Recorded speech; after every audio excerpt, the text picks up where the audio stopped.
YCP అధికారం కోల్పోయినా కూడా ఆ పార్టీ నేతల్లో కార్యకర్తల్లో ఇప్పటి వరకు కూడా ఎలాంటి మార్పు రాని పరిస్థితి మనం చూస్తున్నాం. అధికారంలో ఉన్నప్పుడు ఎలాగూ టీడీపీ కార్యకర్తలపై అలాగే సామాన్య ప్రజలపై జరిగిన దాడులు మనం ఎన్నో చూసాం. ఇక కూటమి ప్రభుత్వం అధికారంలోకి వచ్చాక కూడా మరి వైసీపీ ఉనికిని కాపాడుకునేందుకు ఆ దాడులను ఇంకా కంటిన్యూ చేస్తూనే ఉంది.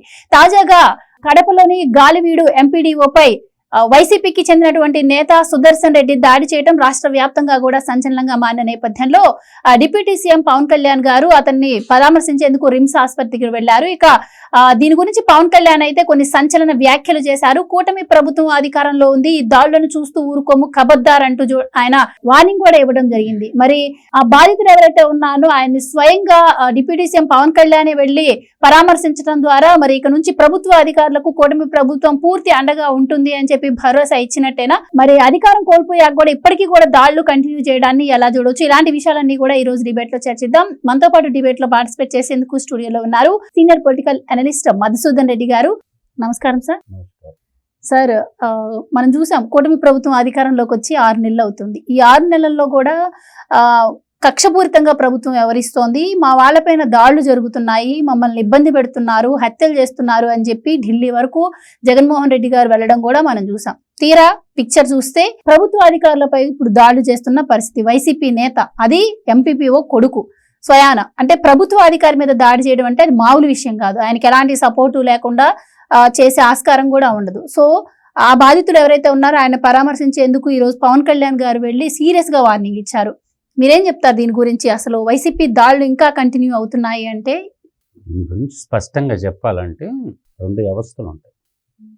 ఒకటి ప్రజాస్వామ్య వ్యవస్థలో, ఒకటి పీపుల్ రిప్రజెంటేషన్.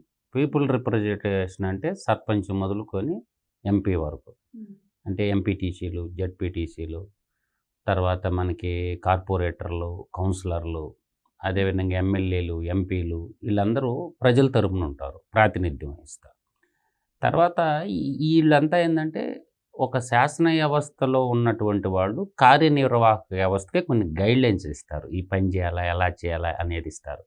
కార్యనిర్వహణ అధికారులు శాశ్వతంగా ఉంటారు. ఒక మండలం నుంచి ఇంకొక మండలానికి కాల వ్యవధి ప్రకారం ట్రాన్స్ఫర్ అయిపోతుంటారు.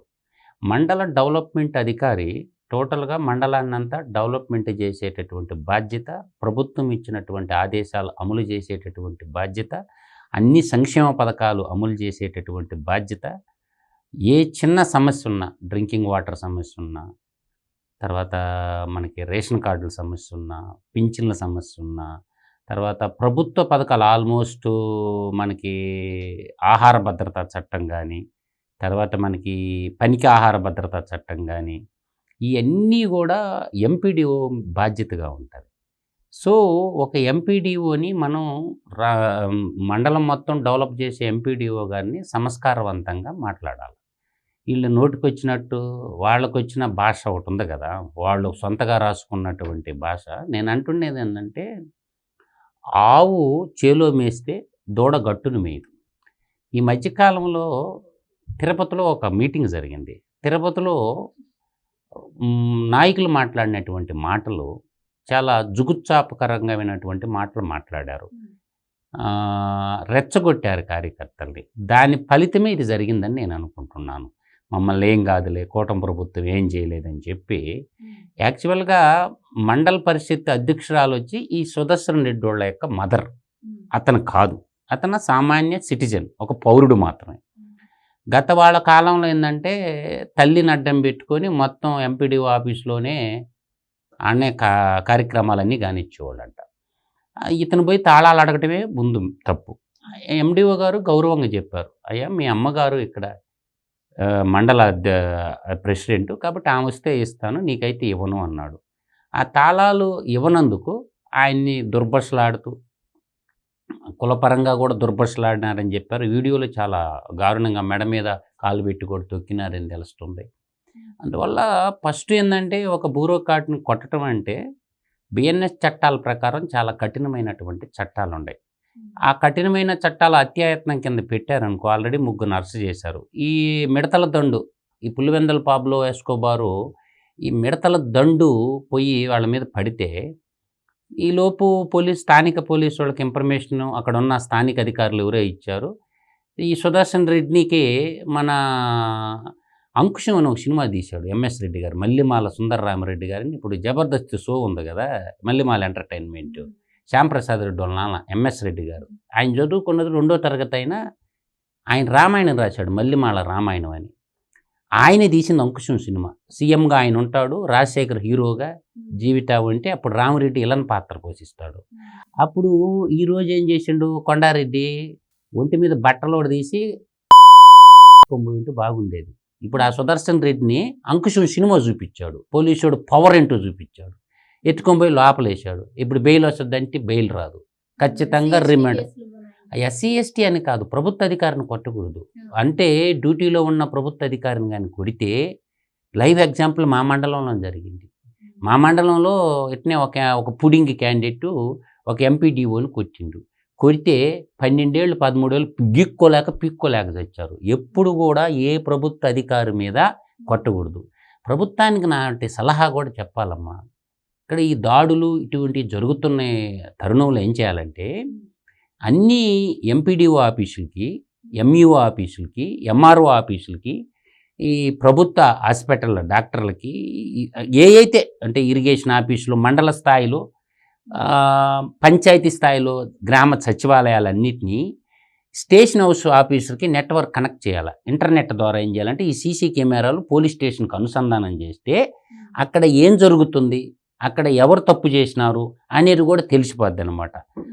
అంటే తప్పు చేసిన వాళ్ళు తప్పించుకోకపోకుండా మనుషులు అబద్ధం చెప్పొచ్చు కానీ టెక్నాలజీ అబద్ధం చెప్పదు, త్రినేత్రం అబద్ధం చెప్పదు. కాబట్టి యాక్షన్ తీసుకోవటానికి కూడా ఇప్పుడేమంటారు, అబ్బాయి మేము లేమంటారు. ఇప్పుడు 20 మంది ఆ యాక్షన్లో పాల్గొని 3 దొరికారంటే మిగతా వాళ్ళు ఇళ్ళు పరారైపోయారు. ఇప్పుడు కలికాల కాలకేయుడిదేం పోద్దే, వాడేం బ్రహ్మాండంగా వాడు ప్యాలెస్లో పూనుకుంటాడు, బెంగళూరు ప్యాలెస్లో. ఇప్పుడు వాళ్ళ కుటుంబాలు గుల్లైపోతుండేగా.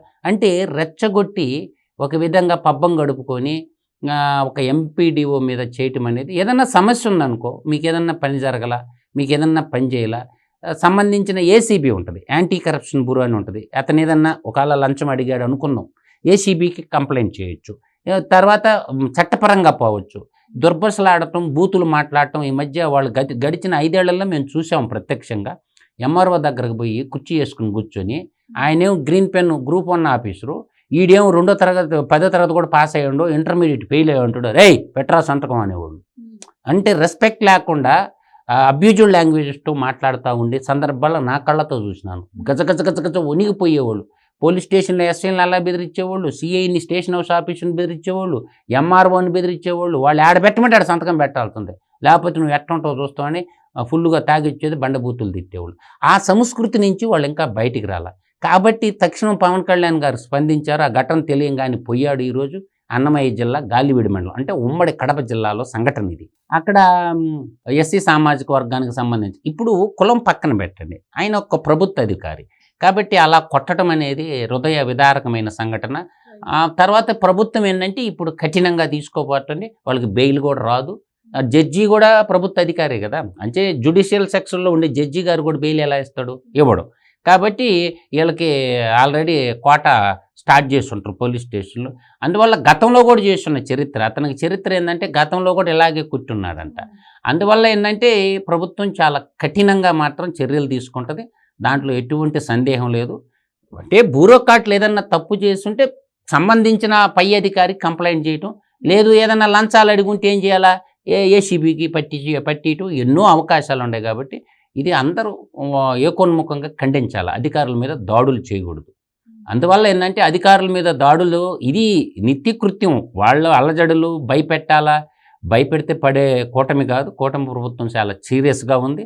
కాబట్టి ఇది ప్రజలు ఎన్నుకున్న ప్రభుత్వం. కాబట్టి నేను అంటుండేది ఏంటంటే, కమాండ్ కంట్రోల్ రూమ్కి అన్ని సీసీ కెమెరాలు పెట్టేసి సీనియర్ అధికారులందరికీ దాన్ని పోలీస్ స్టేషన్కి అనుసంధానంగా చేయటం వల్ల ఎప్పటికెప్పటికి ఎవరెవరు పుడింగులు ఉంటారో ఆ పుడింగులందరినీ శ్రీకృష్ణ జన్మస్థానానికి పంపించాలి. పంపించకపోతే ఏంటంటే ప్రజాస్వామ్యాన్ని మనం నిలబెట్టుకోలేం. ఇటువంటి దాడులు జరుగుతుంటే ఆఫీసుల్లో వాళ్ళు లేస్తే మీ భార్యను చంపేస్తాం, మీ బిడ్డలను చంపేస్తామంటే వాళ్ళకి కుటుంబాలు ఉంటాయి కదా, వాళ్ళకి సెక్యూరిటీ కూడా ఎవరు ఇవ్వాలా, వాళ్ళకి నరరూప రాక్షసులు. కాబట్టి ఈ కలికాల కాలకేయుల ముఠా కాబట్టి కొంచెం జాగ్రత్తగా ఉండాలి.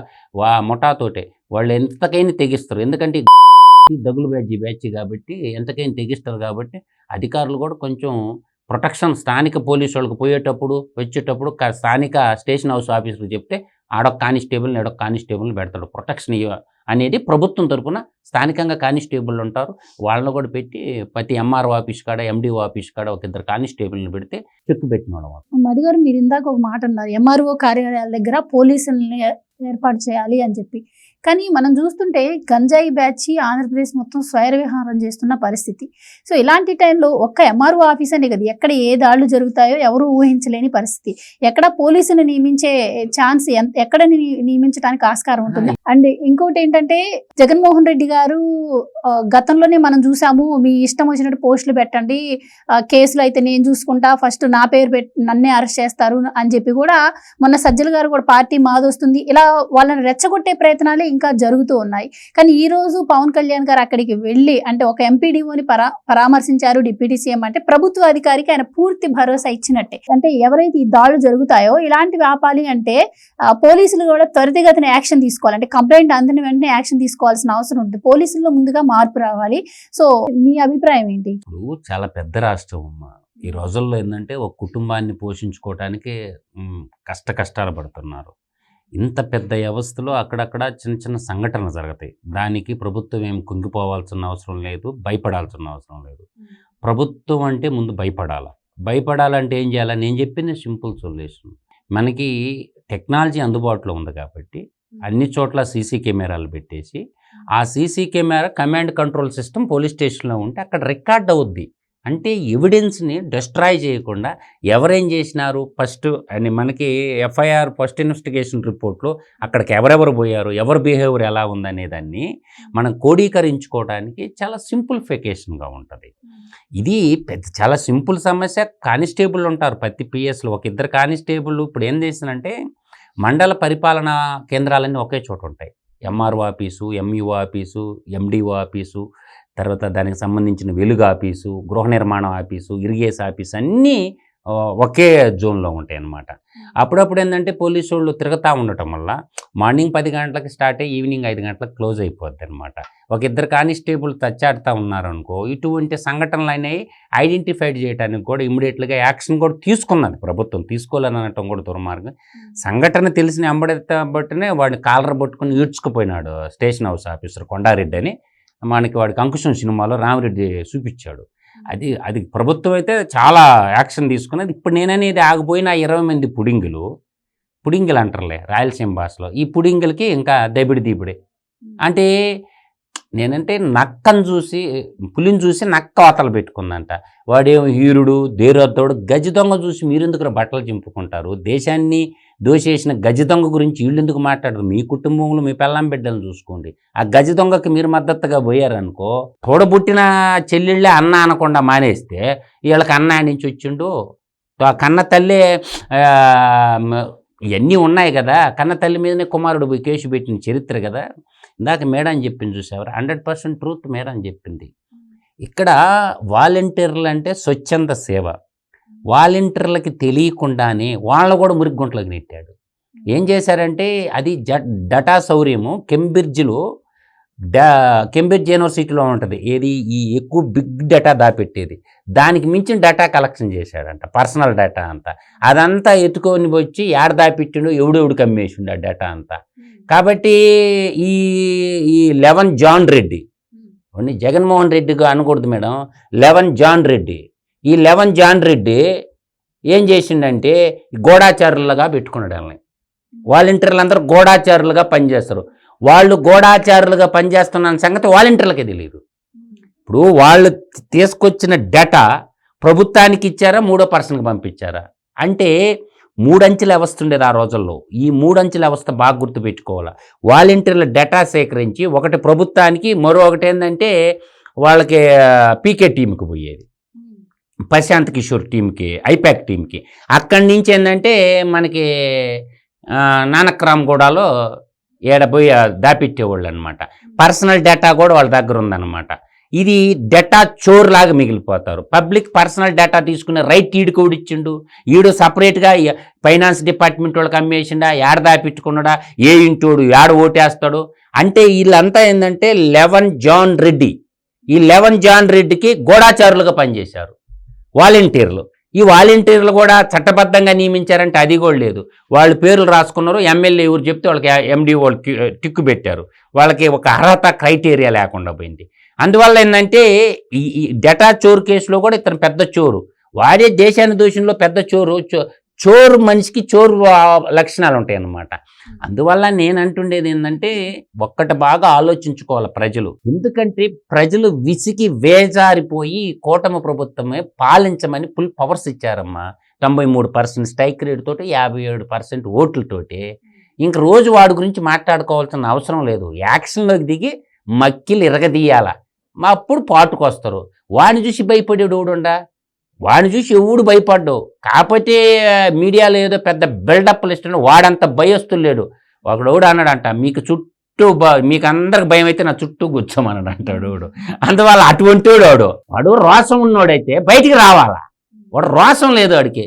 చుట్టూ సైన్యాన్ని పెట్టుకొని నువ్వు దోమనబాతం తోడు పట్టించుకొని కూడా పట్టించుకోడు, కాకపోతే మోక సైన్యం పెట్టుకొని చూసుకుంటా ఉన్నాడు.